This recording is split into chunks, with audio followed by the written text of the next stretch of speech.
ஐய் நான் உங்கள்கிட்ட ஒன்று சொல்ல மாட்டேன்டா. சொல்லாத. ஐய் சொல்கிறேன் கேளுங்கடா. சொல்லி தொலை. ஐய் எனக்கு காலைல ஒரு பொண்ணு மெசேஜ் பண்ணி தெரியுமா?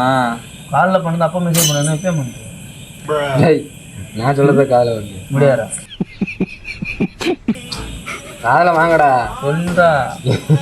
இவனுங்கன்னா மெசேஜ் மட்டும் தான் பண்ணிச்சு. எனக்கு ஒரு பொண்ணு காலைல போனே அடிச்சுதுரா. என்ன சொல்றான் பாருங்க, கம்பி கட்டுற கதையெல்லாம் எடுத்து போ. என்ன சொல்கிறேன்? என்ன செஞ்சு? ஏய் போன் அடிச்சு மணி காதில் வச்சேன்டா. உங்கள் ரீசார்ஜ் காலாவடி ஆகிவிட்டதுன்னு வந்துட்டு வந்த உடனே நானும் அது நம்பரை எடுத்து மெசேஜ் பண்ணுறேன். இப்போ வரைக்கும் பண்ணே மாட்டேங்குது. என்ன பண்ணுறது சொல்லு? அது என்ன செருப்பெல்லாம் அடிக்கிறேன். நீ ஏன் போறியா? இல்லை இப்படி செருப்பு அடிச்சு சொல்கிறேன். ஏண்டா ஒரு கம்பெனி கால் அப்படின்ட்டா.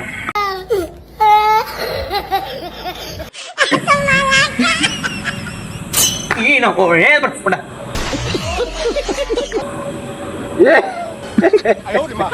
அடிக்காம போட்டேன்னு தப்புன்னு நினைக்கிறேன். நீ ஏன் போற இல்லைங்க? ஏன் படம்